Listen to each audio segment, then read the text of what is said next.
Welcome to my channel, Life Speaking Food. Good food for every soul and a word for every heart. Now, some of you guys have just joined me. There's a meaning behind the name. So, my love for cooking and my gift that God has given me of a spoken word.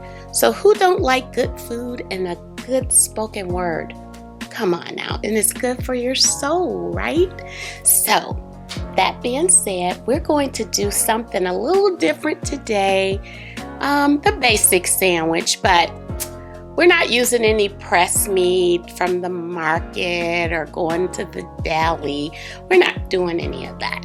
We're going to marinate chicken breasts, and we're going to make a nice, thick chicken sandwich. Yes, we're not using processed meat, but we're going to marinate our chicken and we're going to build flavors, okay?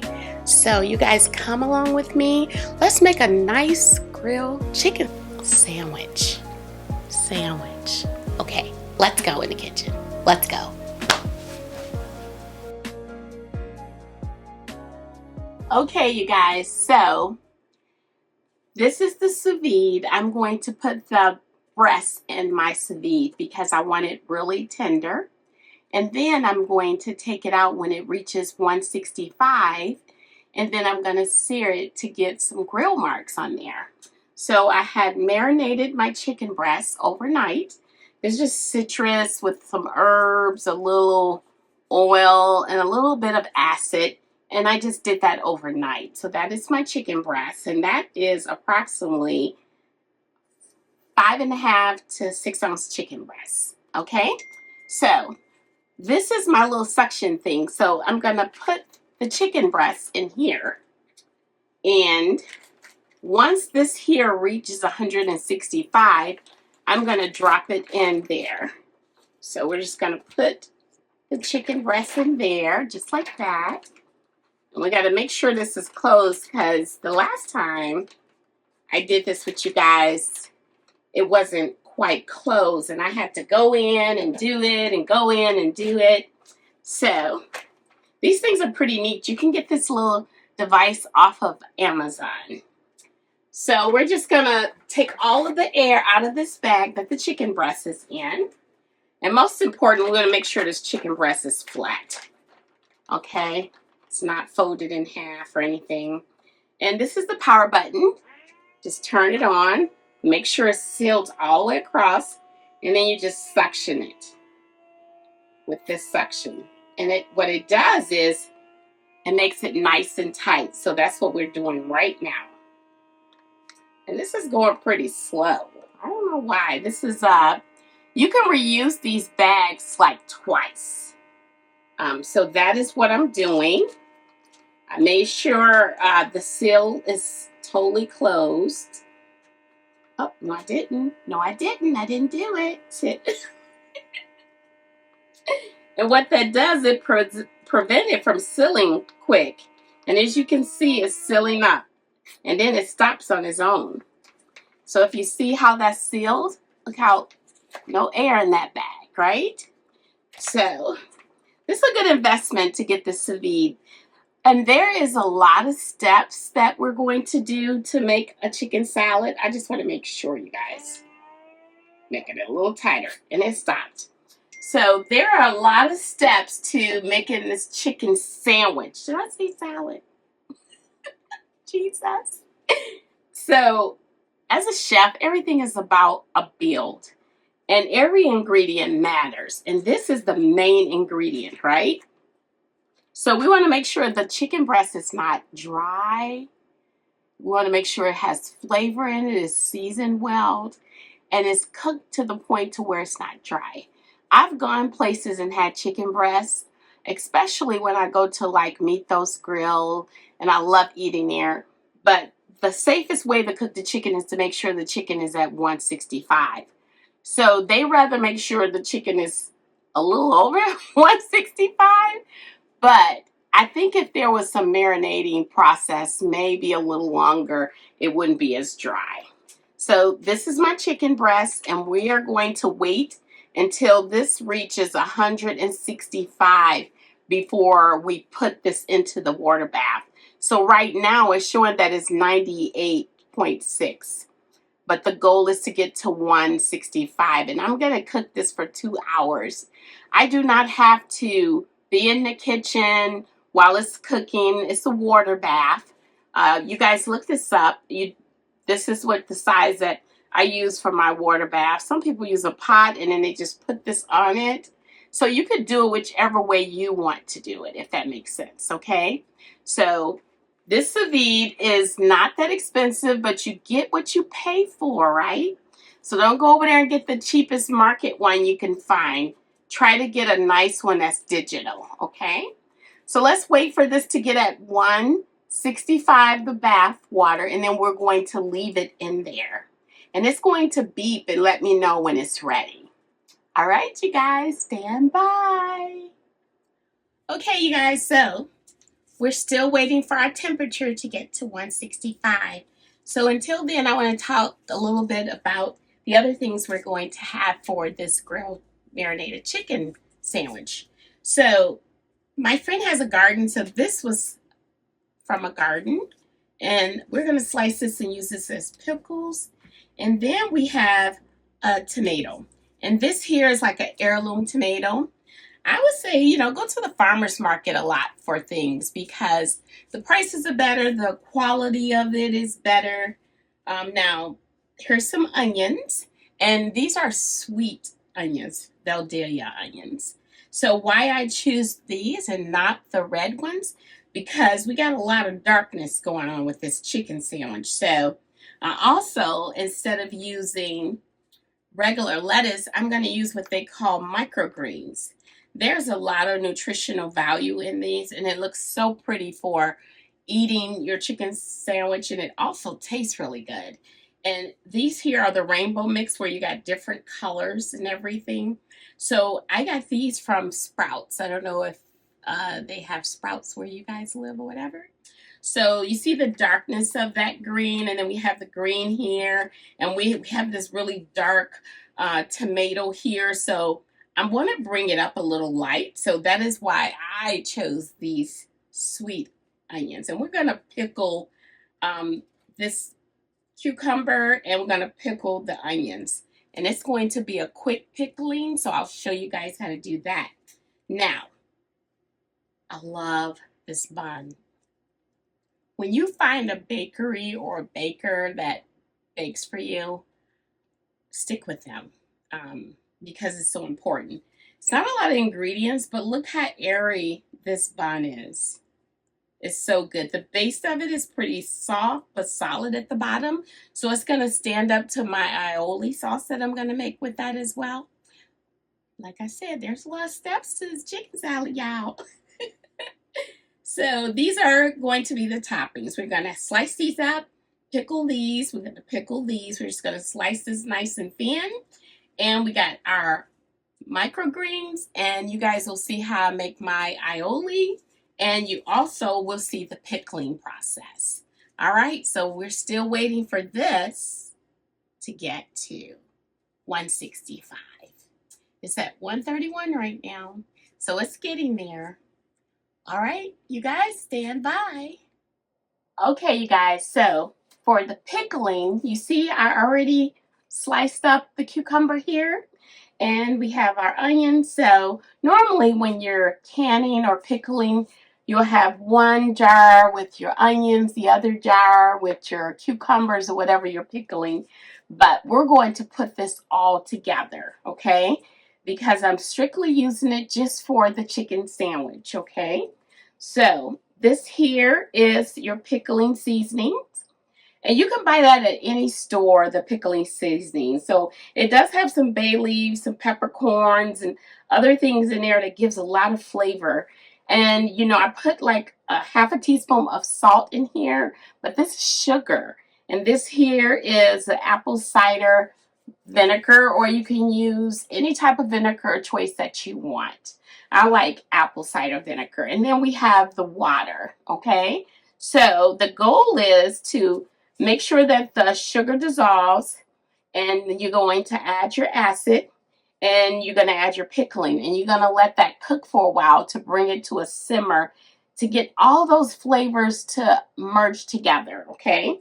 So it's really simple, and this is the jar that we're going to put everything in for our quick pickling, okay? And we are still waiting on this. It is 158 now. We still have to wait until it gets to 165 before we put our chicken breast in here. So we're going to get this going. So we're just going to just take the sugar, dump it in there, right? We're going to take the vinegar, dump it in there. I'm going to take the pickling, dump it in there, okay? And we're just going to let all this simmer down on the stove and let it cook for a little while. So that is what we're going to do. So we'll get this on the stove and get going. All right, let's do it. Okay, y'all, look, we are at 165. So we're going to just put this in the bath, just like that. And once it gets to 165, then it's going to beep and let me know that it's ready. So I got this little clip.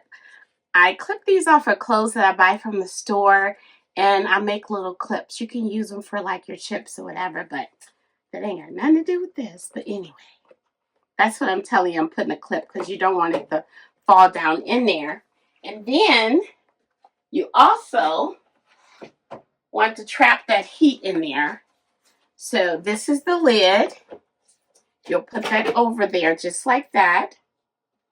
And that's going to stay on there until, actually I'm going to take this clip off because I think the bag will stay on there if this lid is on there. And so that's it. It's going to cook, right, to 165, and it's going to warm.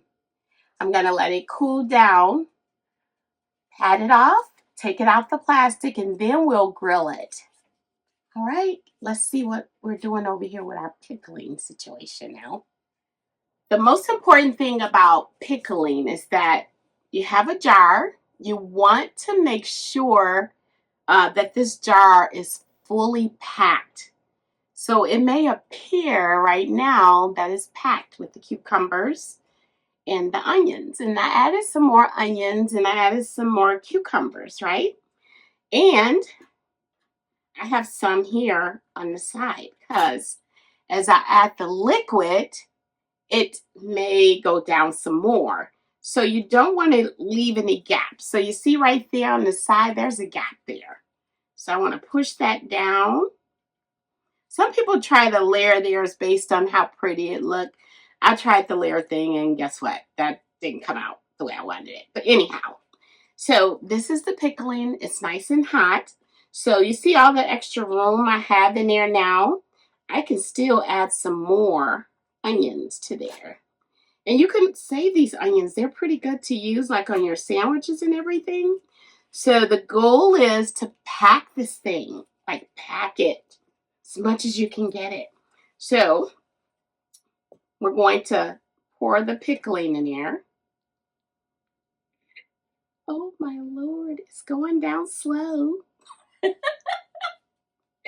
Let me get a spoon because when I added that liquid and that extra onion, it didn't go to the bottom. So there it is. It went down there now. So let's add some more. Here we go. Don't worry about all the seeds and stuff, you guys. It's going to be fine. I love pickling, especially in the summertime. Pickling and canning. I know that probably sounds like an old person thing to do, but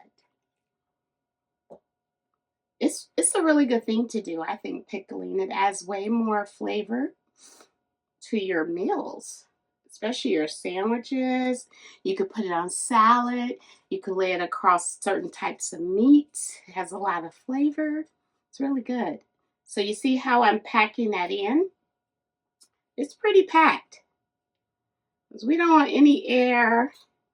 Leave no room for air. Because then that becomes a food safety thing. And that's a whole nother conversation. We don't want to have that right now. It's too much information. But it's so important that you guys get this thing packed. And I think I got quite a bit of pickling in there now. But I think I got room for some more. So we're going to get rid of the big parts of the onion. Put in some more of these onions in there. And some more. Here. So we're going to let this cool for a bit before we cover it up. And I guarantee you, you guys, it is going to be so good when I get this chicken salad together. Like, it really, truly is. In so many reasons. Because this is not going to be dry. The chicken that's in the water bath right now, which is called a sous vide, it's not going to be dry. Who likes dried chicken breast? I don't. I won't eat it. It's just not good. But the key that people understand is that your chicken breast has to be, for food safety, at 165. Because if you serve chicken that is not 165, people can get really sick. And that's important. So when we get this out, we're going to double check the temperature because it's going to stop at 165, right? And I'm just going to sear it on the grill just to get the sear marks in it, because I don't want to cook it too long because then it'll dry out, right? So we're going to let this pickling sit for a little bit. And as it go down and I can add more onions, I will.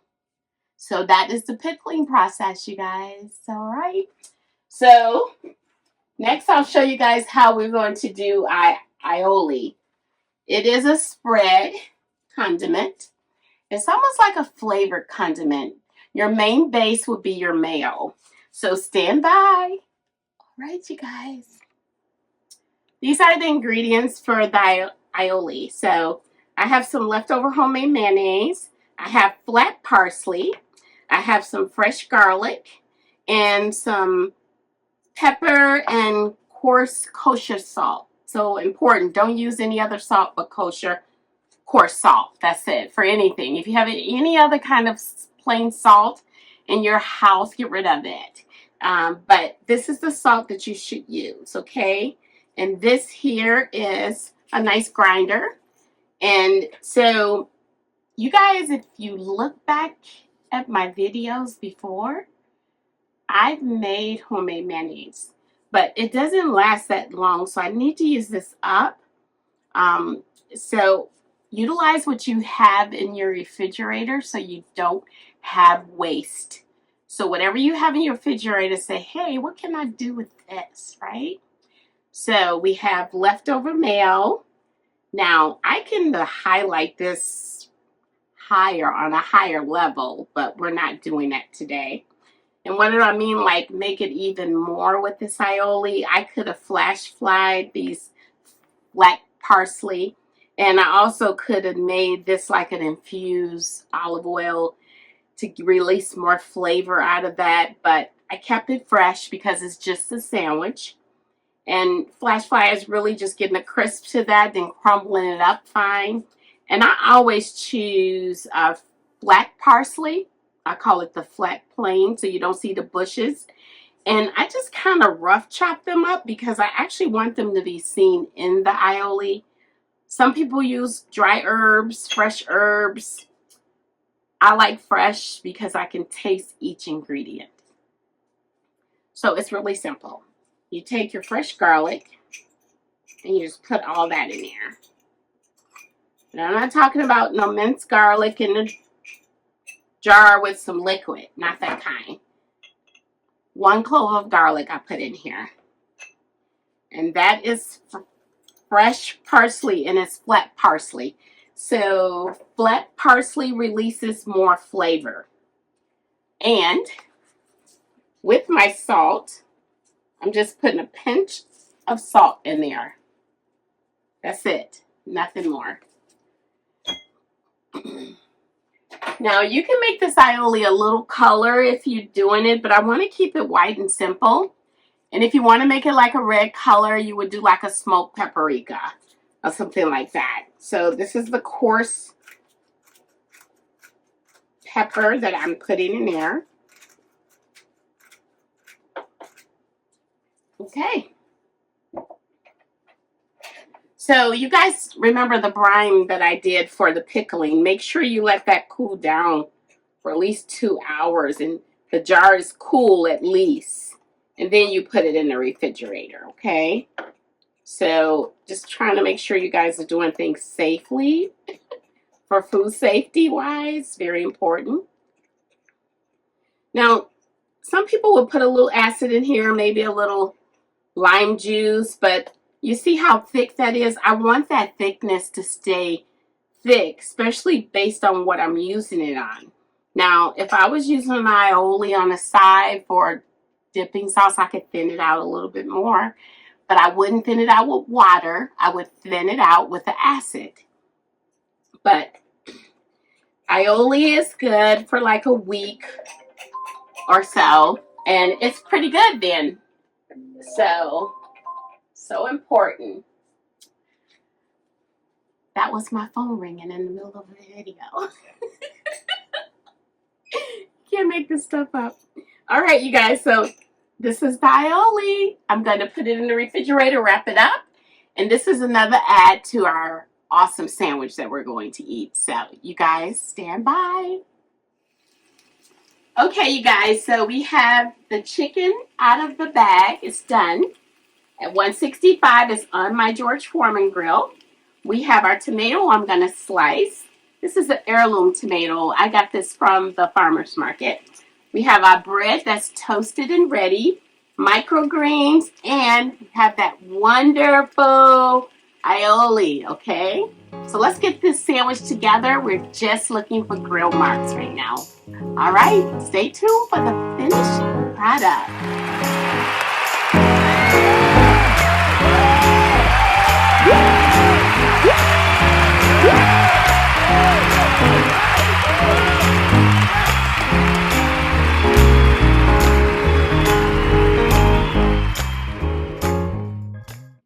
Words change lives and save lives. So every day, make a commitment to speak life to everyone you encounter.